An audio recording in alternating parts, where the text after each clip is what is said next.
All right, here's my rap. Hold on. Let me relapse on some weed real quick. Put your 8 Mile hoodie on. No, I'm going to drink. What was his name? What was the rabbit? Eminem. No. Didn't he go by Rabbit? Well, no. Marshall Mathers is his real name. He goes by Eminem. No, in the movie. The movie about Eminem. Oh my God, you're so annoying. All right, here's the rap. All right, I got to get... Liz, can you give me a beat? No. Can you, like, with your fingers or something? Can you give me a beat? Come on. Just say come on in the... Come on. Okay, fucking fine. I'll just do it. Hey, Liz, you're a jerk, and I think you're a snitch. In fact, I think you're a big fucking bitch.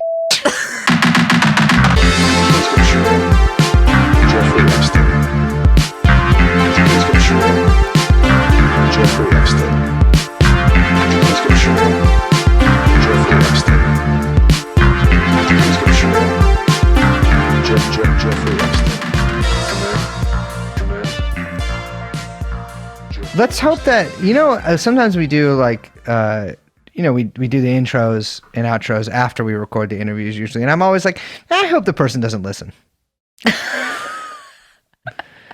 But Jody said her kid listens to the show. So shout out Jody's kid, but please do not show your mom this episode of the show, or be like, actually, it starts like 10 minutes in. It's crazy. Yeah. They fucked up the thing on it. It's Young Chomsky's fault. Hello, everyone. Hi. Sorry, say that again? Yeah. My name is... Oh my God. I don't want to do that. Sorry. Okay, do it. God, you always do this.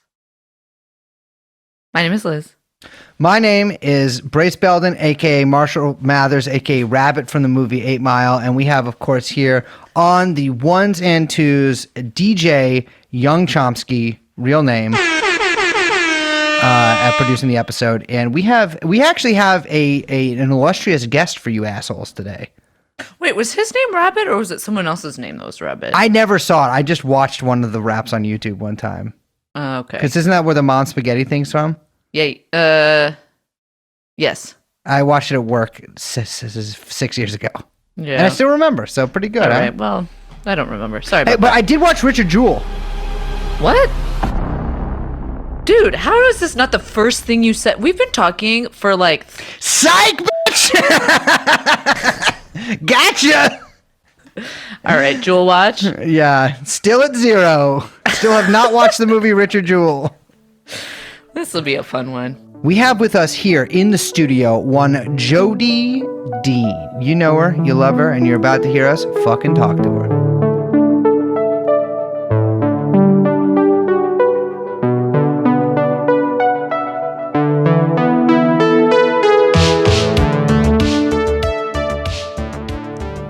Fuck. All right. What I was about to say was, ladies and gentlemen, welcome to the Dean Zone, which is this is the dumbest thing I could have said. So I'm going to say, ladies and gentlemen, anything. Liz, no, we are literally in the Dean Zone right now. You can't get it's.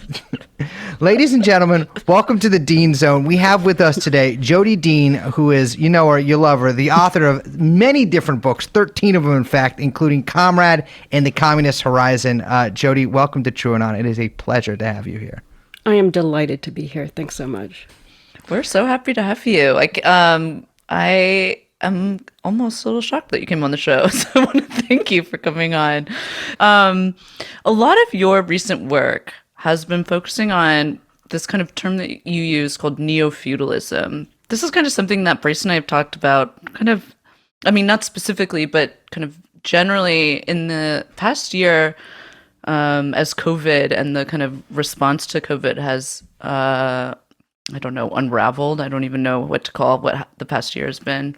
We've sort of seen a lot of talk about sort of new forms of intense capital exploitation emerging, monopolization, kind of what they call the K-shaped recovery, the sort of like work from home and the people who don't work from home, and that's sort of taking the shape of a what could maybe be seen as like a neo-feudal development in capitalism itself. And you've actually done a lot of work around this stuff. I'm wondering if you kind of explain some of what you've been seeing or some of your kind of theories around this. Yeah, so I use this term neo-feudalism to think about where we are right now and where we're heading, right? What are the tendencies of capitalism? And I think this is an important thing to think about on the left, because typically we think about, oh, well, as capitalism starts to destroy itself, then we get communism and everything is wonderful, right? But that's not what's happening. In fact, we're seeing a much worse kind of capitalism. And for the last 30 or 40 years, we've called this neoliberalism. But it seems like, particularly since 2008, thinking about the political and economic form that we have right now as neoliberalism, which was supposed to not involve massive state bailouts of the finance sector, it doesn't seem like it's the same. It's like it's as accurate. And now that we've seen the massive state bailout of non-finance corporations in the name of COVID relief, it also doesn't seem all of that. Neoliberalism doesn't seem so accurate. So I think we should think about the present as having neo-feudal tendencies. And maybe the easiest way to think about neo-feudal tendencies would be like, if we've got the last 50 years of intense wage stagnation for the majority and intense concentration of wealth for the 1%. What does that lead to after 50 years? It leads to something that looks a lot like feudalism, right? With a few very, very powerful billionaires and millions of people in a position that's like proletarianized serfs. So it's like, neo-feudalism is the effect of what happens as capitalism consistently over time socializes risk and privatizes rewards. We get this unbelievably intense wealth distribution and opportunity distribution and power distribution that really looks a lot like feudalism. And so in the piece I wrote for the Los Angeles Review of Books, I emphasized 4 aspects of this neo-feudalism. Parcelization, which is another way to talk about fragmentation, the kind of new lords and serfs, which Jaron Lanier already talked about this with respect to the tech sector, like over a decade ago, with like the lords and serfs of the internet, and the way that everyday normal people share and a few people get super rich, and then hinterlandization, or just like the spread of just sort of mass areas of combinations of capital flight, but massive warehouses and call centers, and just looks like crap everywhere. And then I think the kind of more affective dimension of sort of apocalypticism and catastrophism to kind of bring in the element of feeling and ideology.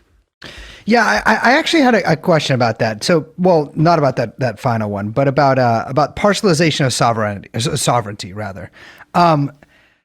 That was one I struggled with a little bit, because first of all, I'm not too familiar. Trying to figure out what parcelization meant. I figured that out after a second. But I feel like a lot of stuff I read about tech, coming from both the left, but mostly from the right, talks a lot about sovereignty. And so how do you mean that in this context? Like, I know you're talking about transnational, not only corporations, but combines of corporations and monopolies. Is that like where a sort of new type of sovereignty lays to you? I don't want to talk about it in terms of a new type of sovereignty, but the breakup of sovereignty. Okay. So let's think about it like lots and lots of little courts, right? And was pretty common in Europe during the Middle Ages, which lasts hundreds of years. So I can just say this and just throw it out as if this were a concrete thing to say. But you can have a kind of giant sort of empire which ostensibly has sovereignty, but really what's going on are little courts making their own rules. And so we see this in transnationally as corporations forum shop for where they're going to incorporate. They're forum shop for which kinds of adjudication measures they're going to be subject to when there are complaints against them. Right? They don't have to. They're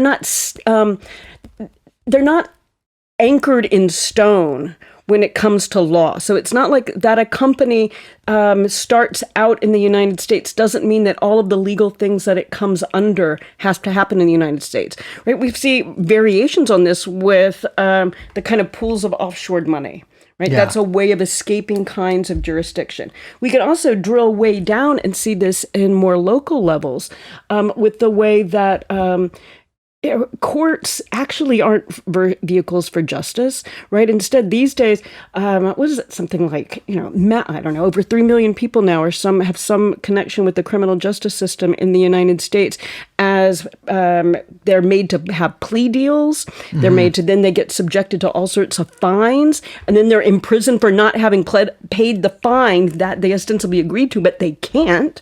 Yeah, So you get these little courts then that have nothing to do with justice, that are actually squeezing people. So I think of these are like just think about like cops are really much more like low level vassals coming in to squeeze people to take what little bit of wealth they can to fund the cops. Right? So that would be the low version of this sort of fragmented sovereignty, where it has nothing to do with the sort of the passage of good laws that the community has made in some democratic, general way. Rather, it's just the police sitting on people, generally working class people and people of color, in order to fund themselves, namely the cops. In all sorts of different little jurisdictions. So you've got it at an economic level with companies and corporations all over the world. You have it at much more granular local levels with the operations of small police. So again, it's not like what we would think of as sort of the classic mid-20th century state structure. Rather, it's all sorts of little different sovereignties that are pretty much operating without having to be accountable. They're not accountable at all. It's interesting. I feel like this gets at something that I've been trying to wrap my head around for a long time. And Brace and I were talking about this the other day, which is like, when we talk about the U.S., like when we say like, okay, the U.S. state, like what exactly we mean almost, because I think that what you're describing is absolutely correct, but it's very difficult to kind of, and I know that sounds crazy when I say it. I'm not suggesting that like the U.S. doesn't exist or whatever, but just that the organs of the various organs of the state have become like so enmeshed and some of their borders so porous. As over the past, I don't know, like whatever, 60, 80 years, like when we say we've got, a voluntary military, right? And we've got, bases in almost every country. We have an economy that is completely and totally enmeshed, inseparable from the world market. It's questionable, like what are even our domestic productive capacity is, right? And so what you're saying about these kind of, I guess what I'm trying to get at is when we talk about these kind of transnational sovereignties, like some of that is also happening with the consent, not against the state, right? Like this is all kind of they're in partnership together, or these boundaries are very porous, it seems, at that level. Yeah, I think we could say that the U.S. state is a vehicle for this porosity, right? The United States is one of the instruments through which it happens. So U.S. law is a primary vehicle for one language would say capitalist globalization, another language would say U.S. imperialism. Right. But it's a vehicle for it. So one of the sense that somehow when we have a fragmented sovereignty, we don't, so it's not, my claim is not that if there's fragmented sovereignty, there's no U.S. state. It's that the state operates through these fragmented sovereignties. And also we've got to recognize that corporations do as well. Right, and different kinds of interests, but corporations have always acted through the state, right? They use the state, of course, to further their own interest. But I think one of the things that I'm thinking about this in terms of something like neo-feudalism lets us express is that it's really coercive power. It's really coercive power all the way through, from something like a non-disclosure agreement to something like a plea deal, to something like a trade policy, rather than some versions of the state as an instrument of the will of the people, which is what we were told it was, at least in grammar school. It's now totally transparent that that's not what's going on. And it's not operating in the forms that it used to. It's operating in this much more fragmentary way.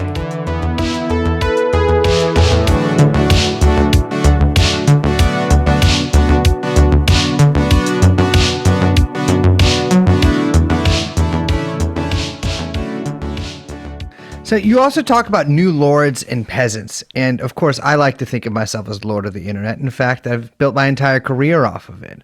But what exactly do you mean by that? Because I actually was a little confused about this part in the essay, because who precisely qualifies as a peasant here? You know, we're talking about, I think you mentioned, like, you know, tech workers and people who work at these large tech firms, or actually not so large when you think in terms of employees, and then the people who service them. Because living in San Francisco since I was almost the entirety of my life, I've seen that sort of like bifurcation of San Francisco workforce essentially into people who work at these tech companies and people who own these tech companies, which I sort of group together a lot of the time, even though obviously they make generally vastly different sums of money. And then people who, you know, work at, like what I did, like work at flower shops or work at the gyms that they go to, or work at, serve them food, deliver them food, etc. And so, like, what exactly do you mean by this? I kept wondering about the use of the word peasants. Like, that may not have been the best term, because there's nothing really agricultural going on. And what I wanted was a term that would capture sort of something like a proletarianized serf. Yeah, no, I know that's. I didn't think you were like, oh, they got their little plots of tomatoes and stuff. You know, they go to the watermill. So we try to think that what we really mean is something like the sort of proletarianized serfs. What I really have in mind is the rise of the mass service sector economy. And for a lot of folks in tech, particularly those at the lower end of the wage scale, they are a kind of service worker, right? For a while they were called knowledge producers, but that seemed like that was never really all that compelling. And for the most part, I mean, most of the job gains in the economy that tech has sort of lords over are not in the tech sector at all, right? There are things like home health aides, personal care aides, aids to healthcare workers, right? So a whole stretch of like an expanded vocabulary for saying servant is the primary place where there are job gains in the new economy. So it's more like, I think we should think of the service sector in the broadest possible way. And then and we do that in order to recognize the commonalities among the kinds of service work, which is actually not making something like manufacturing would have made, but it is contributing to the reproduction of a particular kind of class relation, which keeps these tech lords at the top. Yeah, I mean, I think you also really see that too in the COVID recovery. I mean, I think it's made it really explicit, where you see okay, who are the people who can work from home and who are those who have to serve those who can, right? I mean, I think that, I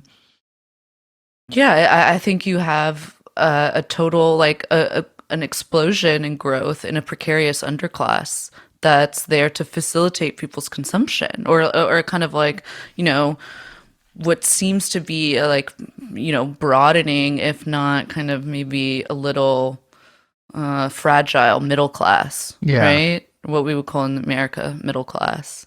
The delivery sector, the people who I don't know if the same people who deliver, say, items are the ones who stock them on the shelves, right? Is it that there's sorts of personal shoppers, right, who buy the items or take them off the shelf? It was totally surreal. The first time I went to Instacart, 10 times I went to the grocery store during COVID. I was the only in one aisle.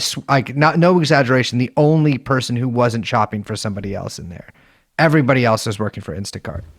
I mean, that's pretty shocking, right? It's wild. Yeah. I mean, I've never seen anything like that. I mean, that's a major new development in our economy. Huge. We don't even shop for ourselves. I mean, it's a variation, right? An extension of the personal shopper, which I always thought was for super. I always associated with super rich elite women in big cities, CEOs and stuff. Yeah. I had a friend who used to do personal shopping for somebody.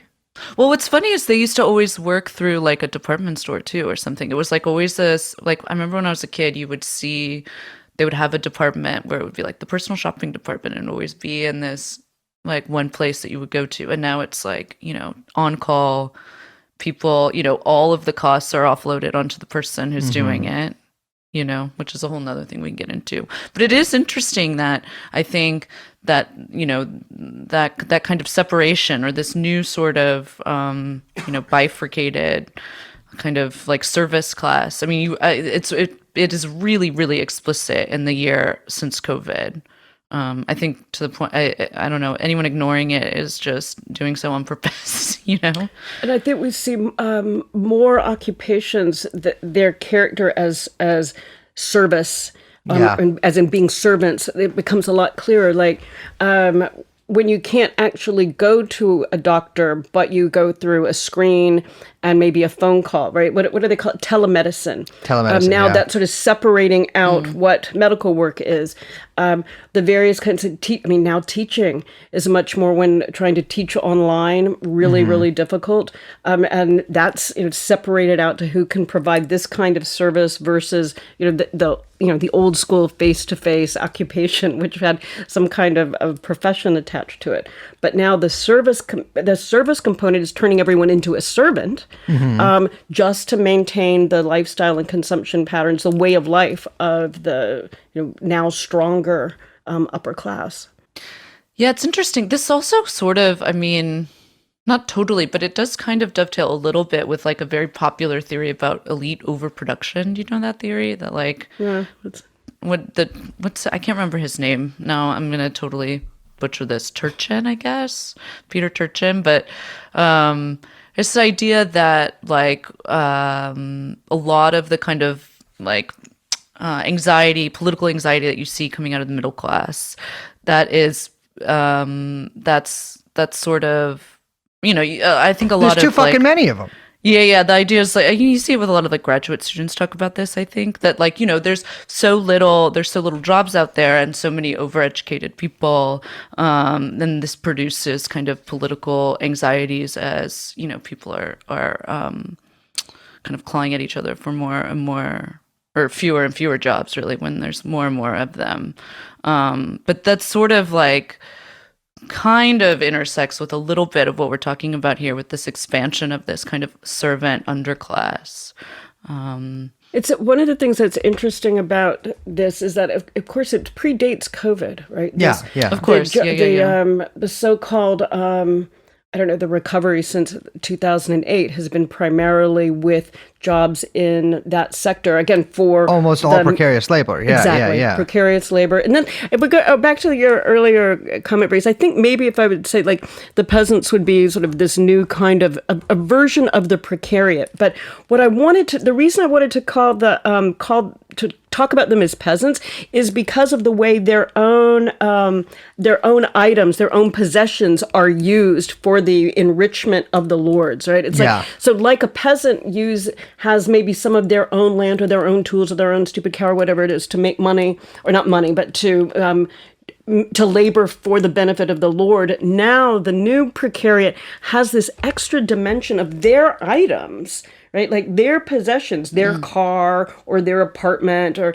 obviously their phone or laptop, are instruments are for their exploitation, right? Their consumer items are now instruments for their own exploitation.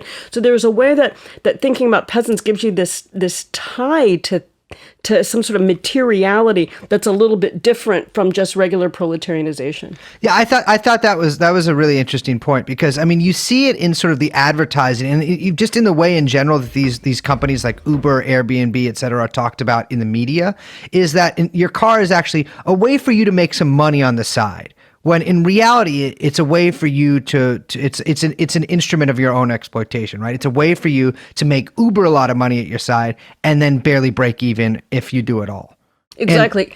Exactly. It's a way for you to, for Uber to make money and you actually to drive the medallion taxi drivers out of business. Exactly. To immiserate the middle class. So it's actually a form of the production of a new class relation, right? Mm-hmm. Drive out the middle-waged taxi drivers as your own wages are going to be totally, totally collapsed and pushed down. Yeah, absolutely. And it's I think too, that also dovetails into this, and we'll probably get onto more of this later. In that this tool, your telephone, your car is not only an instrument of you making money, but it's like an instrument of this like kind of new sort of liberation too. Like it's this democratizing thing. You don't need to sign up for to go to a taxi thing. Like you can just work whenever you want. It's flexible. And that's really the thing that gets me, because every job I've had that says you have flexible shifts means you'll work when the fuck we want you to work. And if you want a day off, well, too bad, you might have to work this day. And that's sort of what drives me nuts, is because I think a lot of people sort of implicitly fall for this and sort of see, like, I see this on the left a lot, is like, buy into it a little bit and be like, no, they're doing it wrong. Like we could have this, like we did recently an episode on the blockchain, and we sort of encountered this a lot when talking about that stuff. It's like, well, the way they do it is bad, but like we would do it good. And when I think there's probably no way to do that good, in a way that doesn't exploit people. Not under capitalism, right? Not under capitalism, absolutely, right? Flexible chains are still chains. Just because they're made of a more malleable substance does not make them not chains.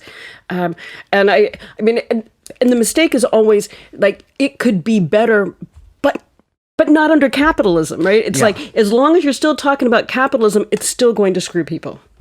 Yeah, and it almost like it allows you to kind of sidestep the political battle that would necessitate, right? Because if you say, oh, well, we can just keep doing this and, at some point we'll make it better because at some point we'll be in charge. It's like, well, wait, when is that some point? Because you're completely sidestepping that in order for that to happen, and by in charge, I mean, by totally overthrowing and installing a radically new system of production, that requires actual politics. Yep, and the generation of political will and the organizing, it gets so much more complicated than just having a good app. Yeah. But I think a lot of people, and not just talking about the left, just a lot of people in general, sort of buy into this like promise of technology as a liberatory force, and like this sort of excitement about the future and about all of these things. And like, I am famously bad at technology. It's difficult for me to work anything more complicated than a text message. And most of the time I don't even respond to those. But I think that, like, and this is sort of what I was trying to get to earlier, is that like people view like technology as like a means in itself of liberation. And I think that to me, strikes me as totally bizarre, because like you point out in this piece, all things seem to be leading to a place that, like, maybe beyond capitalism, but like, and again, like in the face of sort of any historical determinationists, not necessarily towards socialism. In fact, necessarily away from socialism, and sort of a regressive, and also not, I shouldn't say progressive, but like a step forward and a step back at the same time. Yeah, I think with technology, I keep going back and forth trying to figure out, do people now, like maybe in California, do people still think of technology as like an exciting, new, great thing? Because it seems like there hasn't been any real innovations in the objects in a while. Maybe the blockchain stuff is the most new, exciting thing, but I can't imagine how anyone who's not a billionaire would care, right? So I think technology was a mistake on the left.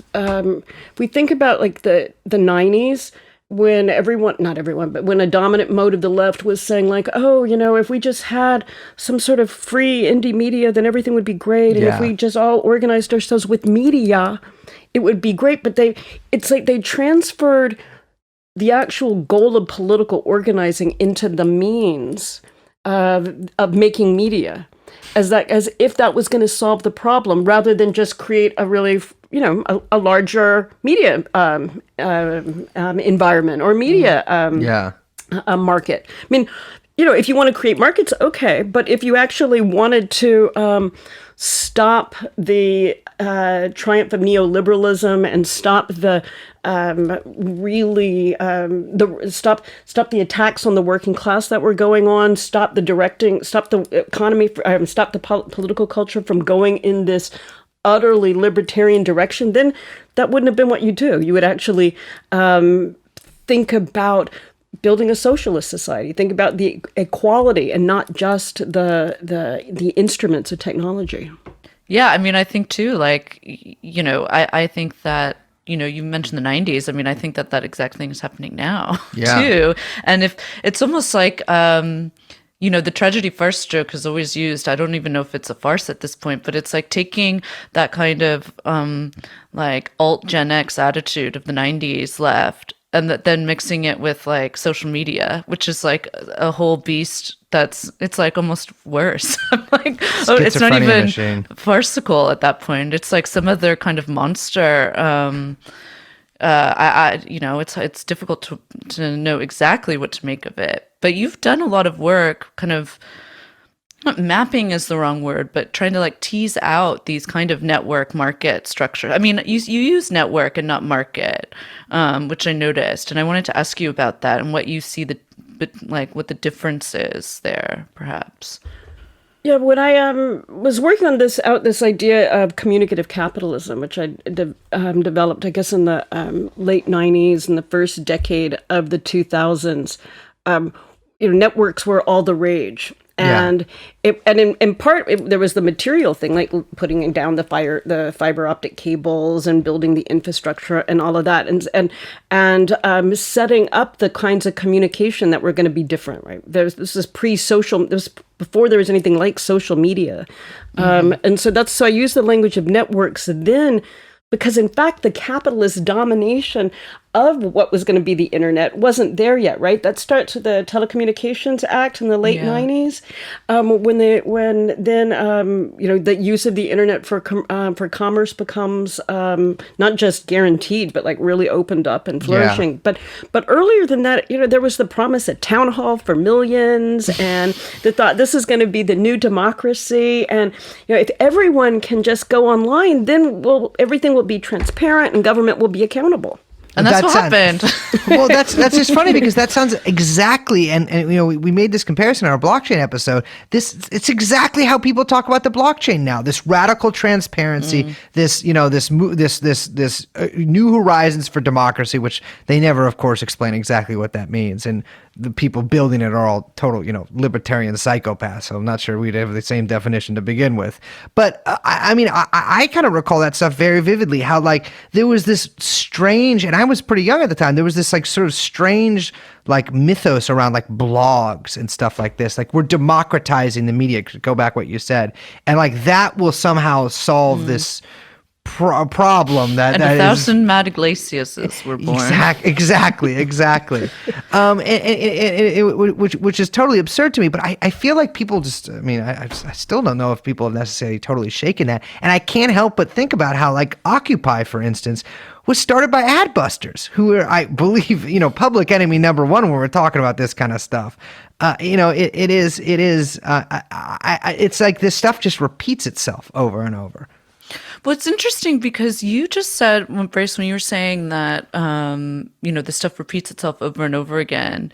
And basically what I'm saying is, you mentioned blogs. We've got podcasts now. Mm-hmm. There's this idea that we were going to democratize the internet. We're going to have all these town halls. And yet we do actually kind of have that, by the way. Like we have Twitter and we have all these political town halls on CNN that people participate in, and everyone can sign up for social media and everyone can join the conversation. And it actually is democratized in this way. And yet we're still having that same conversation that's like, well, wait, that's not what we meant when we said this, right? It's like we're kind of doing the thing that we're criticizing. And I'm not implicating us. I'm saying like, I guess what I'm suggesting is that even the way we talk about there isn't a better way for this stuff to be. Like this is what democratizing the internet looks like. Do you know what I mean? Yeah, I think that's a great point, right? Because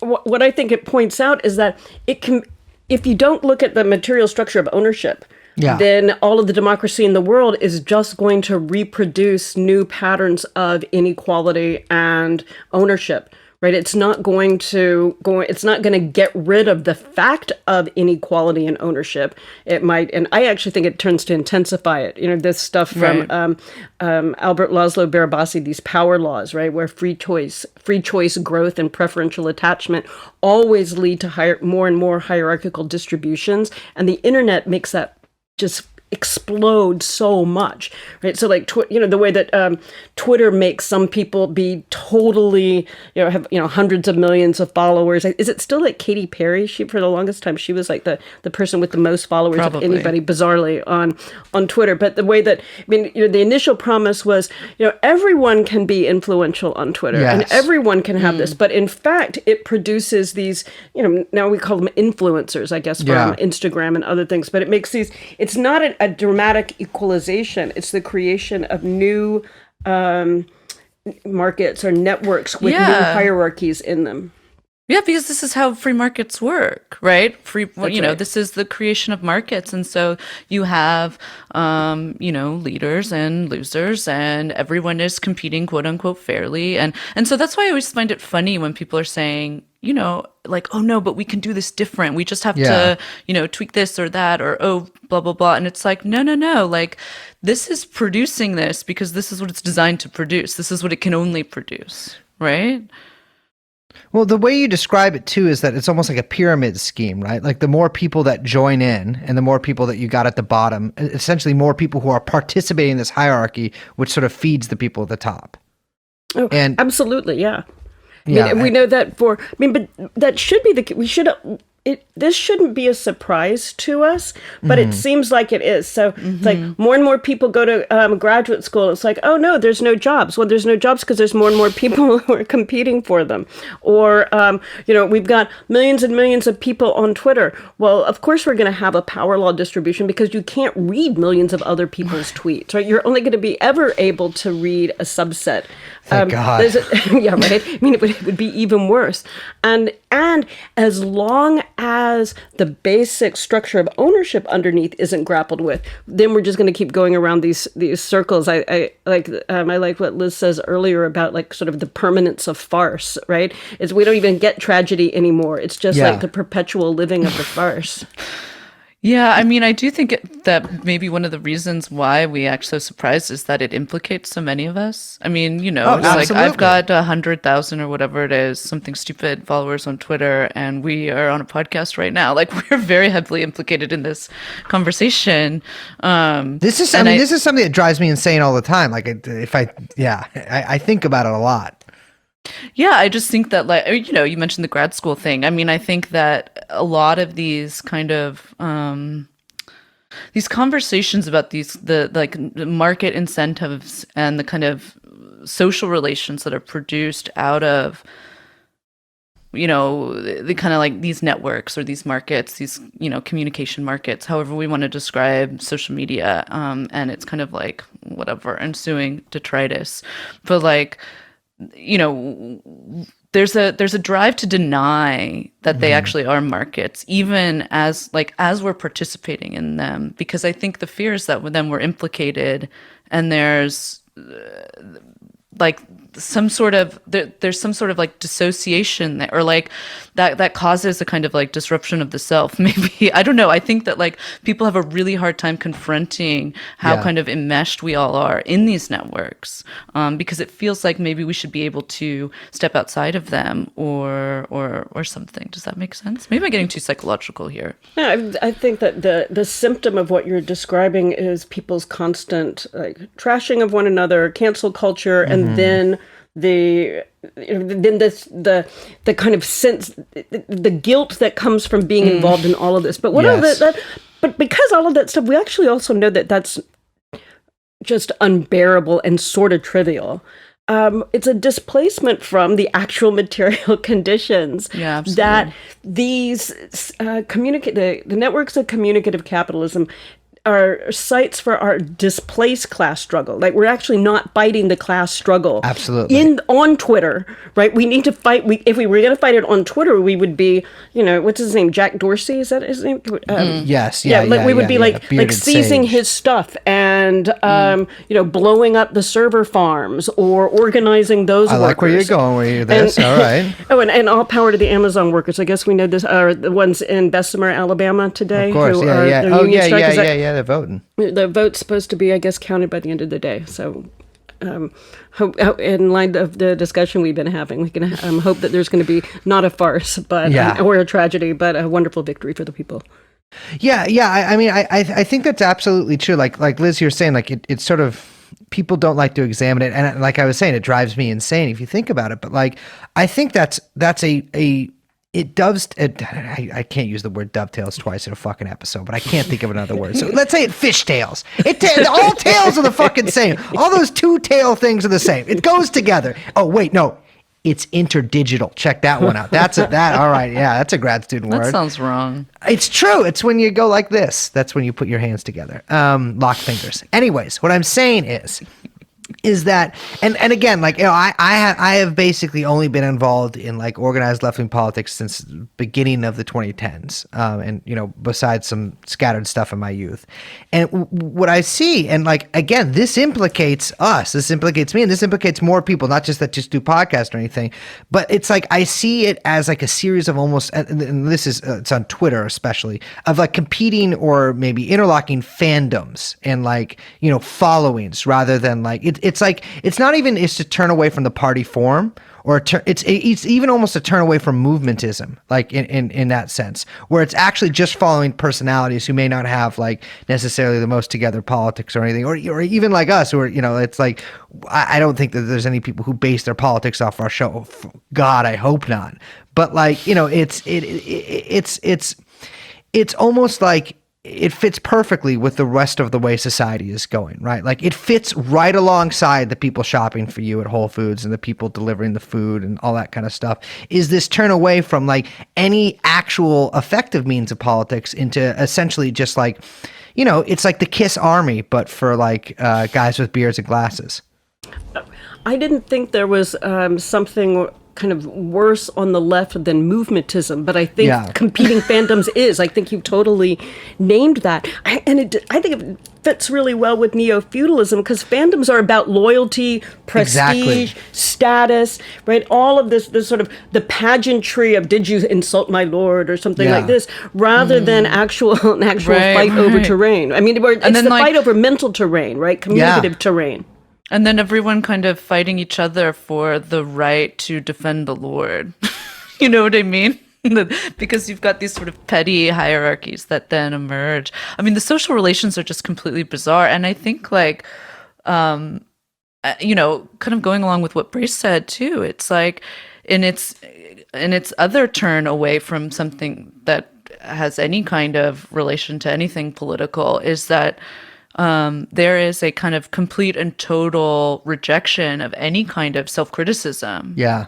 Like, at least that's what I've noticed as like a larger culture. Like, it's funny, like, because we've talked about this on the show a lot, but when the Bernie collapse happened, like, I didn't really, you know, I had some ideas, but I didn't really know what to make of it. And it really just like, I just wanted to like sit and think for a long time, right? Because it was like, okay, this is like a huge failure. It felt like this was supposed to, a lot of people, you know, it had a kind of a running start.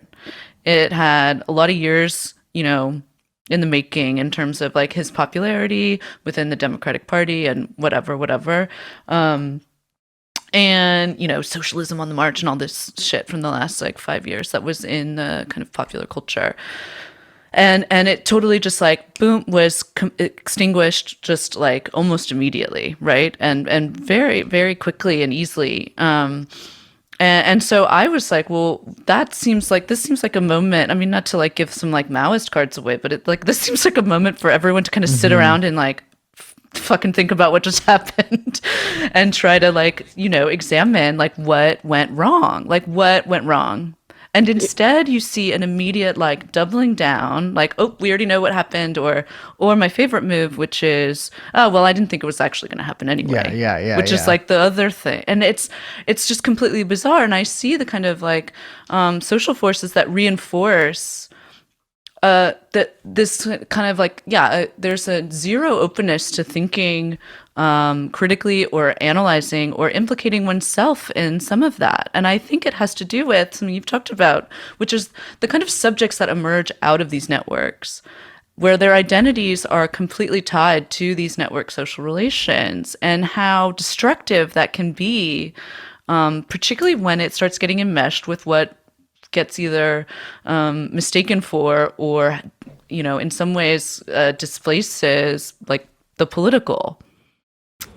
Yeah, it's the defeat of Bernie should have been a time for a good struggle session. Yeah, With all of totally. this, and we have all of this media that was supposed to be openings for, like we were talking about democracy, but we could say openings for better reflection or a conversation. But it's been the opposite, and I think it's the opposite, or it's been the opposite. Because there's so much, right? Like we're subjected to these essentially market laws online, right? Yeah, absolutely. You got to get the shares, you got to get the hits, and that means you got to have the hot take. Because there's all with millions or billions of people participating, there's always going to be something new just by the different addition in. And so if you're going to have any kind of even a second of possibility of people reading what you have, it's got to be hot and it's got to be quick. And that's not long form thinking. And then if you say something like, I guess I was wrong, then it's like, oh God, either they ignore you because who cares, or then you get trashed as just having been horribly, horribly wrong. And like there's the affective structure of these networks is just one that's completely makes reflection impossible because the networks themselves become reflexive. Like you say this and I'm going to say this plus one. Then you're going to say this plus one. And it always keeps accelerating rather than letting you have a little bit of time and space for actual reflection, right? It's like it's built into the system that we can't have that. Like Exactly. That's what it is. And I think like this is what democracy looks like. Yes, I think that's what. Yes. I think that's what people mistake for being like that intense polarization that's created, like is actually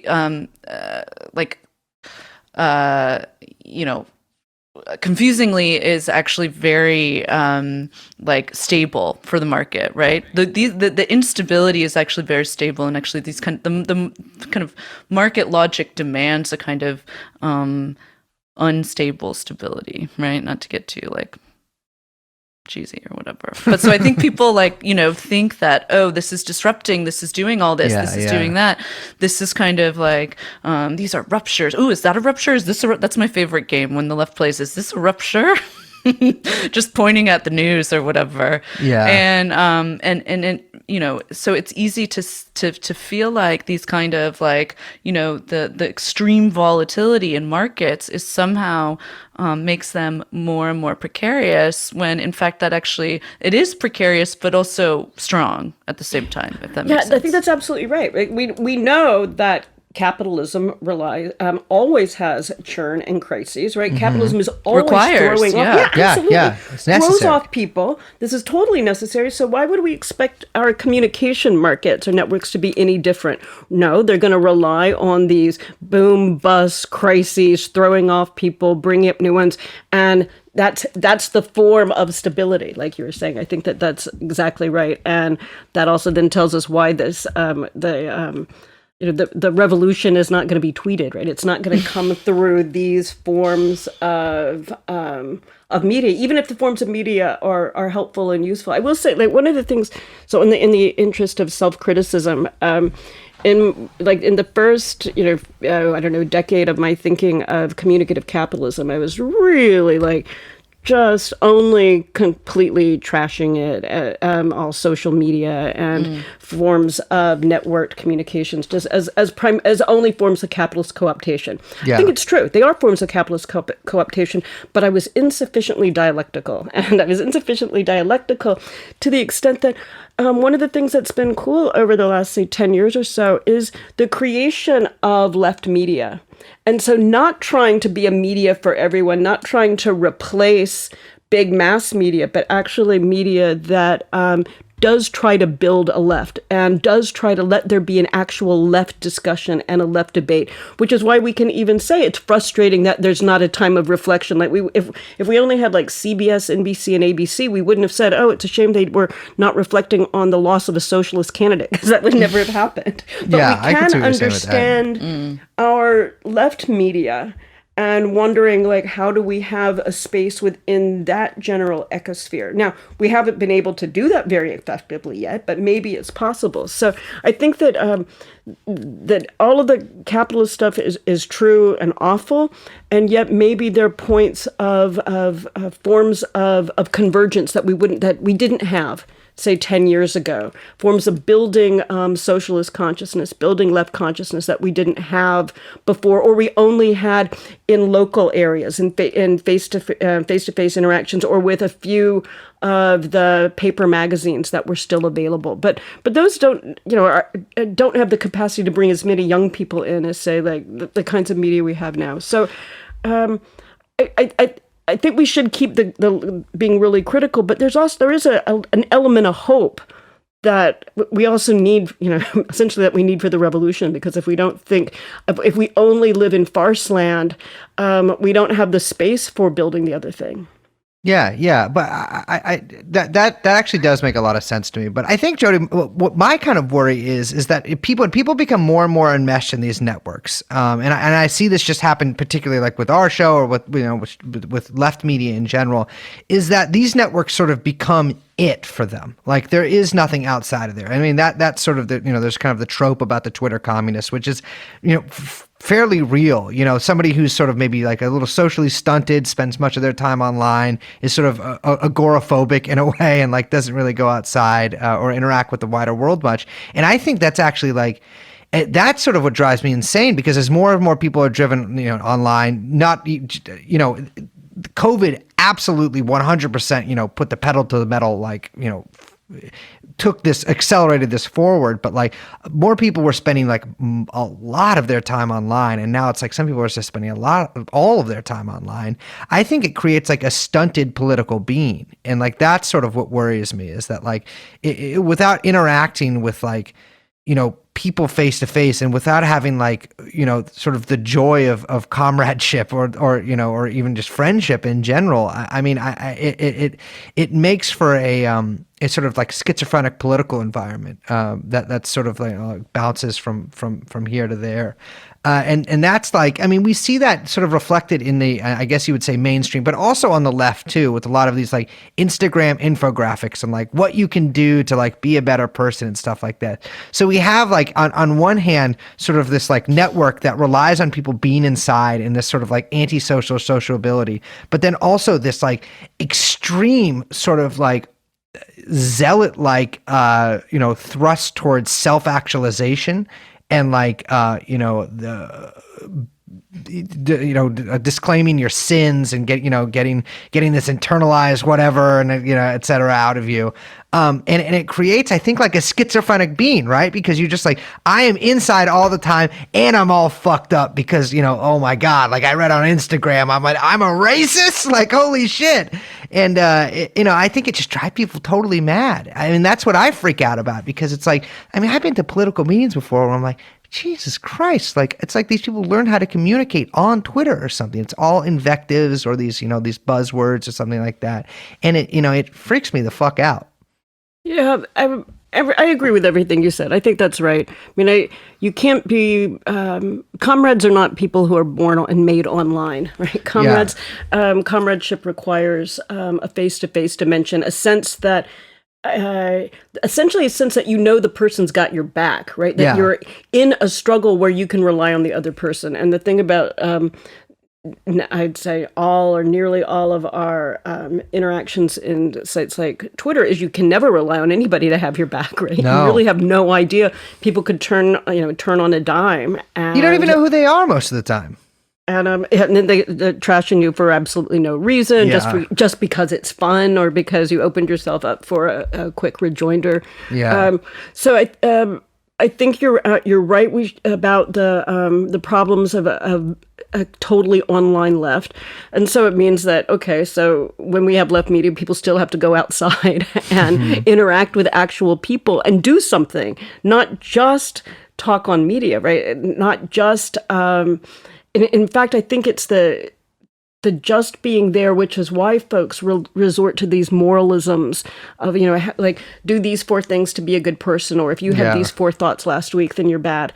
That it's because people are, it's when people are not involved in actual struggles on the ground, that becomes the place where they feel like they can do something. It's like, well, I'm not out there, I don't know, repairing bikes or restoring headlights in a mutual aid network, but at least I circulated this on Instagram that will help people be better people. But but the understanding is super individualized and super moralistic, rather than an understanding that's anchored in sort of organizing for struggle, organizing for power. So they sort of go hand in hand. Or what did you call it? Interdigital. Yeah, my Interdigital. PhD word. I'm doing my dissertation on that word.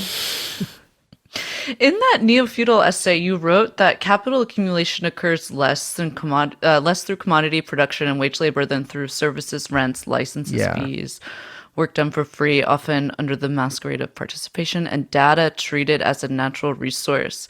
And I think that, like, I can already hear people criticizing what we've been saying on this episode, because they're saying, why are you guys focusing on Twitter so much, or this is just about media or whatever. And I guess what I'm trying to maybe to bring it to kind of like connect these things together a little bit is that these markets emerging, or networks, however we want to call them, emerging, actually have a lot to do with kind of new modes of capital accumulation. And that, like, therefore, what happens on these networks does have like very political content out of the social relations that emerge, right? And that, like, so if we think of, I mean, we've talked about this on the show too, like with data as a kind of, like, it's hard. I don't totally know how the best way to kind of think of big data. And a lot of people Yeah. have written a lot over the, past couple of years about this. You've written a lot about kind of capital's relation to data and these platforms and how they're using it. And it's hard for me, like, to kind of grasp how much of this is kind of like the like frothy speculative stuff that's fun for capitalists, you know what I mean? And how much of this is NFTs. actually, yeah, totally. Even though that to me is just like weird libertarian democratization of patents, Still frothy. which is very interesting. But and how much of this actually shows a kind of shift in production and perhaps a shift in value even? A couple of things come to mind. One thing is really thinking about intellectual property. Yeah. So it seems to me that it's less the actual data of big data than it is the intellectual property over the, let's just, I don't know a better word than the algorithms that do something with it. Yeah. And so it's really like there's all of this resource out there, but where the money's going to come from, or the prospective money, is figuring out cool ways to do something with it. And those don't even have to come from actual making products, but from, patentable sort of ideas or algorithms. I think the key is intellectual property. And then that is a strange kind of asset that's not a material asset, that is part of that essentially it's a rent seeking, right? Right. It's a rentiers, rentier yeah. capitalism, and rather than in old school industrial commodity production, it's you make money from the rents, and that, in fact, you guys, I'm sure already probably have talked about this a bunch of times. More rents are the primary way now in the United States, rather than goods. That Yes. It's the primary form of accumulation now, Right. of capital accumulation now. So I think that so there is that connection with the big data stuff. So it's more like it's like the reflective or extra dimension. Well, I think what's interesting is that now, like, again, like, I mean, this sounds crazy. Like, I don't know, it sounds a little like out there, like stuff that I don't particularly like to indulge too much in. But I do think about this a lot. Like, so much profit is now realized out of activity that's not considered labor. And this is something that really trips me up, I think. And I guess why, I think that talking about these kind of networks and these sort of relations is really important. But, like, for example, like when you go home and you turn on Netflix, like, you're not working, and yet someone is making money off of you. Right. And so there's this sort of like new, I mean, it is rent sinking, absolutely, but it's this new kind of relation that's emerging. And I guess what I'm like curious about is how much of this is like, as we talk about these sort of like new neo-feudal forms, like, is this a transformation in capitalist accumulation itself? Or is this some sort of like speculative bubble, I guess? And maybe no one knows, I don't know, you get the kind of benefit of, looking back on this in the future and seeing the way that this all kind of develops. But it's difficult when, I guess, kind of like tying this all back in together, everything we've been talking about, like you have a kind of this sort of overproduced, or I don't even really like that story, but you have this very like broad middle class that is this not totally it's petite bourge, not totally, in America it's the middle class, it's always kind of occupied this kind of nebulous space, right? But that is serviced by this underclass, but that also produces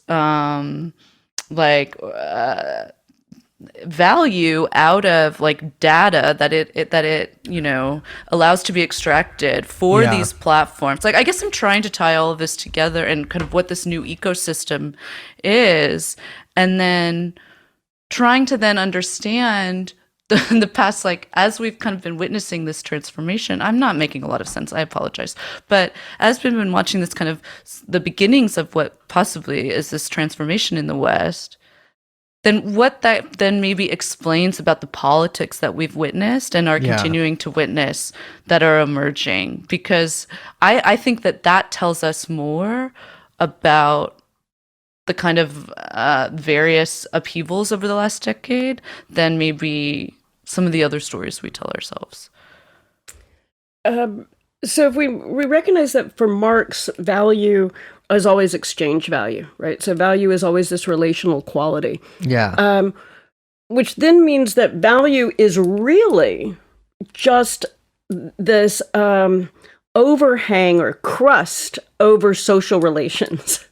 So I think one of the ways to think about the sort of value question with respect to big data and communicative capitalism is there is a way that the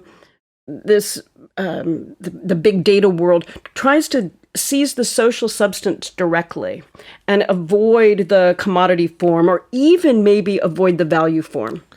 And so that value becomes displaced instead of this grasping up the, taking of the social substance. So that's why, like, all of our interactions leave trails of metadata that can be scraped. The interactions remain somewhere that can be scraped. Yeah. Like we walk in through a city and all the different cameras and things like take our traces. So there's a way that the social that big data is about and the Internet of Things together are about the taking of the social substance without the value form. Now, if that first part of a hypothesis is right, then it would start to let us see why there's been a problem in the translation of all of the big data stuff into value, right? Instead, we have, as like you were talking about, the froth and the speculation. You have this massive amount of froth and speculation, but we don't know what it's making. We do know, like the doggone buzzword of disruption that's real. I mean, Uber is horrible that they did disrupt the taxi services, right? They've disrupted urban forms of transportation that were there. They've disrupted the lives of millions of people. Airbnb has a disruptive effect. And at least with Uber, it doesn't seem like it's producing value. It's sucking up value. And so I think that maybe the combinations of like speculation and froth and the dissolution of value, like they're going to be a mess for quite a while. Because that's what I've always understood, is that a lot of that data that's collected, I mean, for all of the sort of the myth around it and sort of the almost like magical quality it has for people is like pure gold. A lot of it's bullshit. Like, it's not worth anything. It doesn't mean anything. You can't glean anything useful from it, or if you can glean anything at all.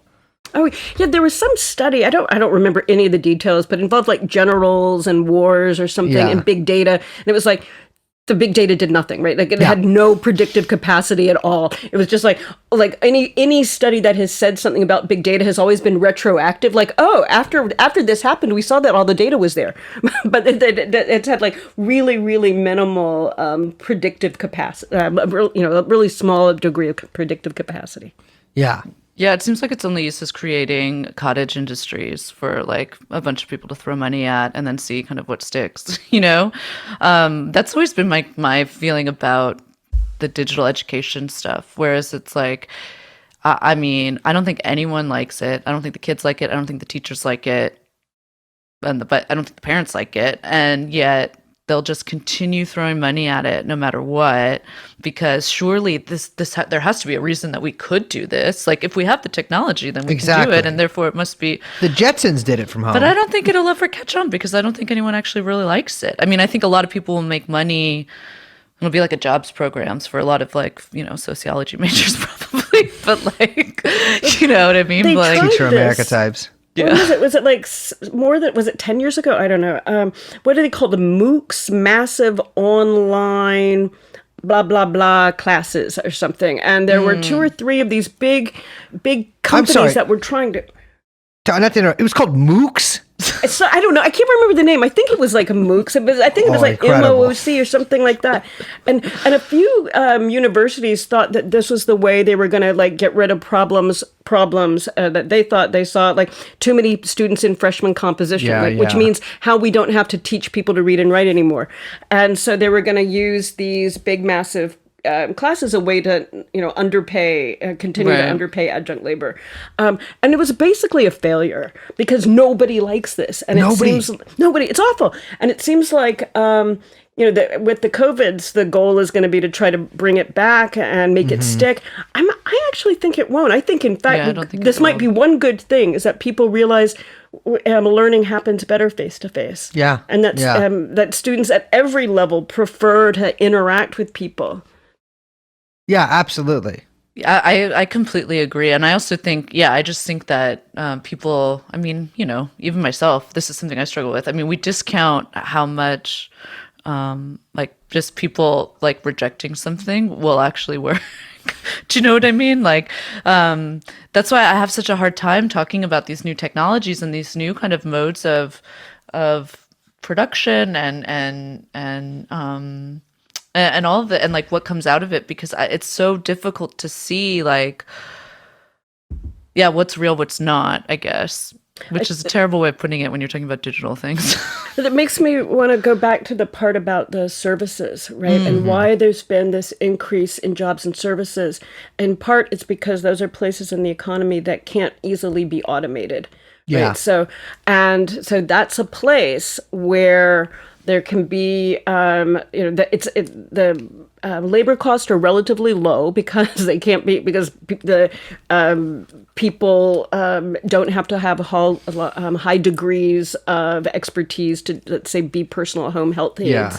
And then that means that the cost of entry for a capitalist is relatively low, and automation is not going to be a source of sort of intensification of that market.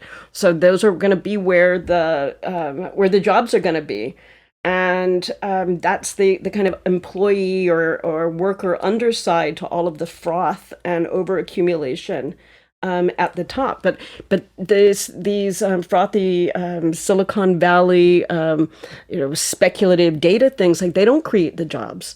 That's not going to be a site, like, and then we can go back, like, they're not really value producing areas. They're more sites for getting wealth in other ways, like seizing wealth through investment wealth, creating an international intellectual property, but not forms of investment that actually produce that actually lead to value producing labor at all. So, like, what you're saying is, like, a lot of these tech companies, they might, provide ostensibly some people with some jobs, but they don't make any money off of that. They make money off of, like, the intellectual property and investment and all that kind of stuff. Yes, exactly. Which is that's the thing. It's like, growing up, I was taught about, like, the rational, like, how the market sort of, like, is rational, of course, the invisible hand of the free market, all that kind of stuff. And democracy, too, is, like, self-correcting and rational.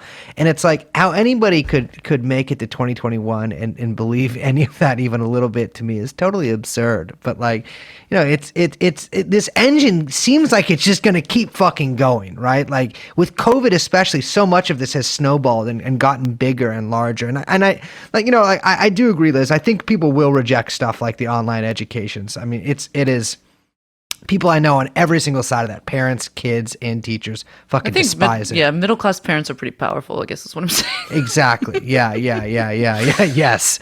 Never. Yeah. Well, because now they can't fucking get Waste of the Country Club or anything. I mean, they gotta watch the Yeah, they kid. gotta wait till they can get their vaccines. Exactly.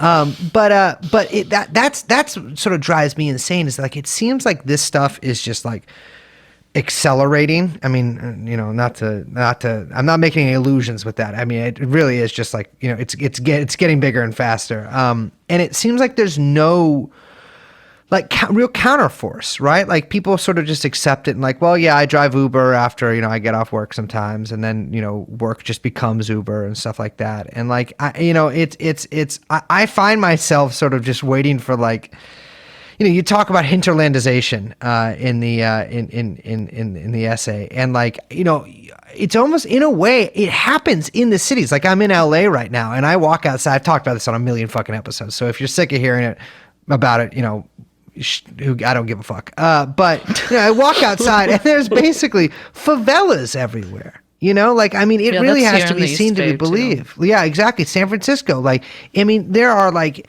you can't even call them tent cities because, people build houses and stuff like that. I mean, I think if building codes were like 5% looser, we would have something resembling favelas all over the place. I mean, there was just a big battle at a park down here when they tried to clear out this giant encampment. And like, that stuff, it's like there's, we have this sort of like wasteland outside the major cities. Anyone who's drive through like Mississippi, for instance, will probably know what I mean. But like in the cities too, there are like enclaves of hinterland where there's like absolutely like nothing for anybody, just like dirt and trash, and people who are sick, or people who just like, I mean, I've had coworkers who lived in their cars. I had a coworker who used to sleep in the fucking dumpster, which he actually didn't need to do, but he was, it's kind of out there. It seems like there'll be like sort of this like centralization of these like glittering populaces, and then there's just like sort of massive space, maybe not even filled with that many people, of just like desolation. And that really, I mean, well, as Mao said, the countryside surrounds the city. So that's what I always get thinking of. It's like, well, that's my sort of trick for the future. It's like, well, we just need to make most of America into a third world country. And then, of course, you can do Maoism too and take the cities. The problem is that we need Maoists to account for the suburbs, because the problem we're having now is that everyone is fleeing the city for the suburbs. Yeah. And that's what's been a very interesting, I wanted to ask you about this actually, development since COVID.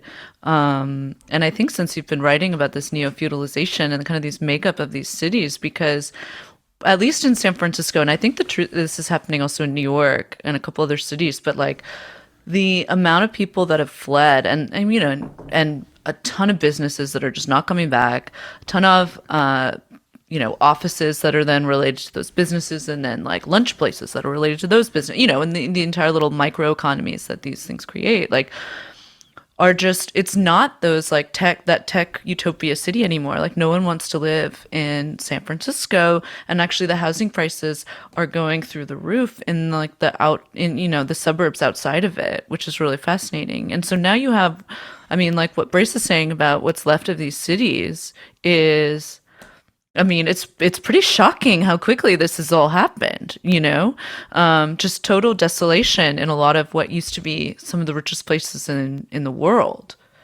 It's going to be interesting to see if that keeps going after COVID, because it could also be the case that this is, I mean, again, now thinking within market terms rather than proper terms, it could really be the case that the prices within the cities go down, and then younger people move back, and then the small business owners come back as well. And because there's still very low interest rates, everybody gets a loan, and you have a nice little momentary capitalist utopia. I think that the attraction of cities may not go away that quickly. That cities, particularly for younger people, people who are like, right out of school, like they want to be around other people. They don't want to live out in the middle of nowhere and have to drive a stupid car, and be stuck at home with the same people. I mean, I guess I'm not convinced it's going to stay this way. I think this could be a good thing for cities. And maybe I'm wrong. I'm a terrible predictor. I mean, I like really, really bad. I hate making predictions. I'm great at predictions. I promised my daughter the day before the 2016 election that Trump would not win. I'm like, I promise, I'm a political scientist. He will not win. Wow. Oh, man. Wow. Well, at least, that's self-criticism, right? Yeah, there we go. I do think, though, like, speaking of young people, and check out this fucking segue, guys. Speaking of young people, what do you make of, like, the attraction that a lot of people have now to these sort of, like, I would call it like a return to utopian socialism, almost like the fully automated luxury communism. I mean, that was such a crazy, and by crazy I mean mentally fucked. It's still here. Yeah, it's still it's diffused. I wouldn't past tense it just yet. No. So here, I would say like a lot of the like more out there trends in the past, like, you know, whatever decade, it maybe it had its like brief, you know, flare up and, you know, moment in the sun, and then it diffused and sort of like became part of like the I don't really know what body politic mean, but I'm just going to say it, part of the body politics. I don't think people got into it without necessarily with knowing their bodies. The idea, their body, you know, they felt the beat of the fully automated luxury communism, but like a post-work stuff or a lot of like the really outre like anarchisms and stuff like that like didn't revolve around like, you know, what I have traditionally thought of as socialism, which is a party, you know, led by and for the working class that institutes a dictatorship of the proletariat, you know, advancing towards communism. Pretty fucking simple. But like, you know, I mean, now it's like I see it's like with the flowering of technology, you know. Liz, I think you said let 1,000 Madaglasiuses bloom, but this is let 1,000, you know, and I speak as a florist, a guy who hates flowers, let 1,000 flowers bloom, and people coming up with all of these sort of like new utopian visions, and some of them which kind of caught on, and some of them which have caught on in a way that like people who even would think of themselves as having more like, I hate to say this, but like traditional socialist politics have actually accepted some of these things, and it has warped their politics slightly. And like it what do you make of this? Like this like antipathy or even actually like hatred towards work by people who are like essentially socialists, where it's like instead of talking to some of these people, I'm like, you seem like you would rather die than fucking work at Walmart. You know? It blows my mind. I think the fully utopian luxury communism, I think, is part of you got to get a technological fix. You can quickly, there can be like, we can just automate our way out of class struggle. It's a denial of class struggle. It's a denial of the working class. A person would actually rather have an app than talk to a worker. It's not even imagine, they can't imagine themselves as a worker, but they can't even imagine interacting with workers. It's like work does not appear. And that's the same thing with the post-work imaginary. It's part of an erasure of work and an erasure of workers and the working class. And that's what one of the reasons I think that stuff is super dangerous for any kind of actual socialized movement. It's like fantasy world that looks for a technological fix, does not think about, get involved with organizing, or really actually engage in in proper work and by any stretch of the imagination. I actually think it's damaging. Yeah, I think so too. I mean, the one good thing, gets the word out there, but then people are like, oh, all we need, it's like a unicorn or something with a rainbow coming out of its butt or something is usually the picture of it. No, that's a bad call. One weird trick technocracy. That's all I think of it as, to be honest. I mean, it feeds the same impulse. It's like why you see all these same people talking about like, oh, the only thing we need to do is just get rid of the Supreme Court and then, no more politics. Because once we get rid of the Supreme Court, we can do whatever we want. And it's like, there's just like so much going on when people say shit like that. It's like, one, why is everyone a Schmittian now? That's a little dangerous and scary and strange. Two, like, but you can't just erase. First of all, you've completely erased politics from just getting rid of the Supreme Court. Like, what are you even talking about? What does that mean? I'm using that as for instance. People have all these other kind of legislative like bugaboos. They always talk about the filibuster, all this kind of like shit as being the impediments for achieving whatever. It's become what they say is socialism, but really, I don't know what they mean. It's usually just a bunch of issue politics that they want to pass. It's like one trick ponies, right? It's like, if we just get rid of the filibuster, if we just get rid of the Supreme Court, right? Then all the problems are solved really, really quickly with just one fell swoop. Again, without doing class-based organizing. It's like we can let the people in Congress, and you lobby your congressman. So it's really the imaginary is liberal, even as it wants to change part of the the structure of the current state. It wants to change part of the structure without looking at the basis, which would have to be a change in property relations. Right. And one more thing I wanted to add about the doggone luxury automated communist is I think that they, in their fantasy around technology and automation, they totally obliterate care work and service work, which is actually where most of the we've been talking about this the whole time, but where the new jobs are, the most of the job growth is, where there's actually a social crisis, right? A crisis around social reproduction, a crisis around these kinds of care because they're underfunded. The wages are low, families are desperate, and yet that kind of work is totally invisible in an automated luxury communism. And like the people who provide the luxuries, the people who are building the automation stuff, all of that is just erased. And I think there's something sort of symptomatic about the real turn away from the fact of working class life and what it looks like in the United States and England, because some of the stuff is coming out of England. And right now it's like a turn away from the stuff on the ground, actually. Yeah, it's always been confusing too. I always assumed that I was like, oh, where's their stuff getting made? And I just assumed they meant the third world. But yeah, no, it turns out it's asteroids. Whenever Westerners talk about shit like that, I just assume that's what goes unnamed.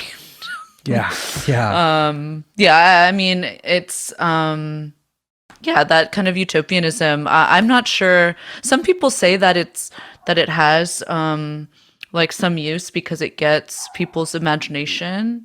But I actually disagree, and I agree with you that I think it's quite damaging because it imagines that the kind of work of building society is not like a collective project, but that can just be kind of automated away, like we say. And I don't think that's the case at all. I think the challenge right now is, we do need to do some imagination work. But maybe the bigger work is generating political will, and that the political will has to be to organize a working class and, in fact, have a working class party that seizes the means of production. And the problem with some of the versions of imagination, like we imagine this experience, is never goes all the way to actually thinking about the organizing, right? It's like scenarios. There's a lot of stuff in climate writing and writing about climate change and responses to climate change that unfolds as just scenarios. Like, well, this could happen or this could happen, but they don't tend to be connected into accounts of people organizing, accounts of trajectories. It's more like, well, let's have an electrical grid everywhere, or let's abolish this, not like how do you build the kinds of political power necessary to accomplish these things. And that's one of my problems with some of these utopian experiments, utopian imagination experiments, is the actual work of generating the political will to do anything is completely effaced. It's like pushed aside. Absolutely. This is so fun. I know, this was a blast. I've enjoyed it. I feel like you guys I feel like you all really did a lot of homework before this and have a lot of prep and stuff. That's high praise from a professor. I did a lot of homework. No, literally nobody in your position in society has ever said that to me in my life. This is thrilling. Thank you so much for joining us, Jody. This was a blast, and I've enjoyed it a lot. I encourage all you fucking peasants out there to read this goddamn article. And Jody has some great lectures on YouTube that we're also going to link to in the show. Thank you so much. Great. Well, thank you guys. I've enjoyed it a lot.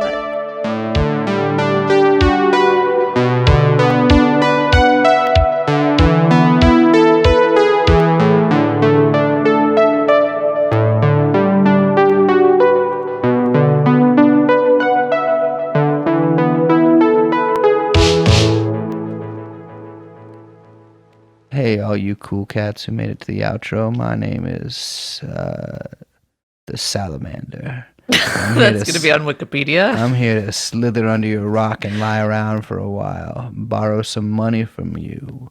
Maybe spend it. Maybe get your credit card number. Spend that. Maybe get your social security number. Sell that. Maybe give you a kiss. That's a good new character, Brace. The salamander? Yeah. Mr. Slithers. Very Matthew McConaughey. Mm-hmm. He's a salamander. You know what I mean? Absolutely. I hope he runs. I'm thinking. Wait, what do you mean? Runs for what? Isn't he like running for governor of Texas or something? For governor? Yeah, something like no that. way. Yeah. Oh yeah, he should absolutely do that. I just got I'll tell you about it after the show, but there's another podcast did an episode on his audiobook, which was very fucking fun. He has an audiobook? It's insane. Yeah. And he does it. He does. Of course he does it. Yeah. I mean, why else would you listen to an audiobook by McConaughey? Can you imagine? You're like, okay, sitting down, ready. You got your little cup of joe, ready, getting cozy. Turn on the Matthew McConaughey audiobook that you ordered, and it's not his voice. Yeah, it's me. Or it's like a guy approximating his voice, like. Or no, it's just like hello. Yeah. We're at chapter 1. It's just like totally sober, blank voice. I often record myself reading books and then play it back to myself. Really? Yeah. That's cute. Mm-hmm. It's so I can get better at podcasting. You don't do like podcast like training like that? No. Do you have like they're splits? Do you do like certain is there like a certain training you do on Mondays, certain training you do on Wednesdays? Yeah. I do and section on Monday, and section on Tuesday, and section on Wednesday, and section on Thursday. On Friday, I actually do James Mason from the book Siege. And then Saturday, I do David Foster Wallace and some other sexist guys. And then on Sunday, of course, I do the classic, it's Mussolini's wife's autobiography. On that note, I'm Liz. My name is Canciano. We're joined, of course, by producer Young Chomsky, and the podcast is called TrueAnon.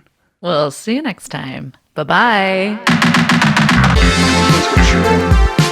Jeffrey Epstein. Jeffrey Epstein. Jeffrey Epstein. Jeffrey Epstein. Come in. Jeffrey Epstein.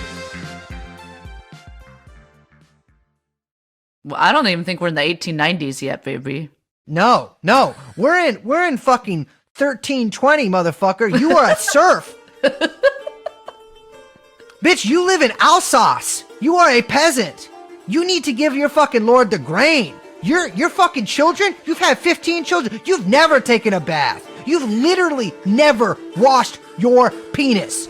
You've never used toilet paper. Motherfucker, you have worms. You are dying. You've had 40 children. 3 of them are alive. 2 of them are child soldiers in the Duke's army. Bitch, the greatest thing you can hope for is to die at the the old age of 36. You fucking can't read. You don't know what TV is. You are literally, if you were transported in today, you would be the worst gamer of all time. You don't know shit. You literally probably don't even know what the direction left is. So, I'm sure some medieval guy is gonna get mad at me for this. Bitch, I've been to the Renaissance Fair. I have eaten a large turkey wing, which the juggalos call bitch beaters, which I think is problematic, but a funny thing to call them.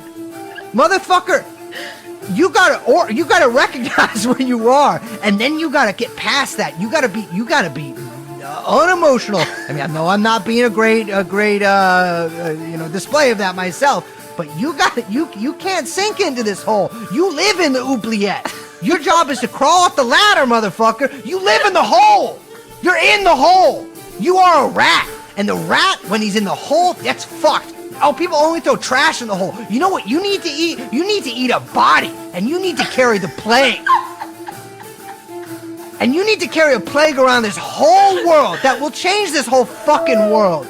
And all your enemies will vomit black bile, and they will choke on blood and grow boils and die. But only if you get together with your other rats and you come up with some kind of super plague to fucking end your enemies And end this nightmare.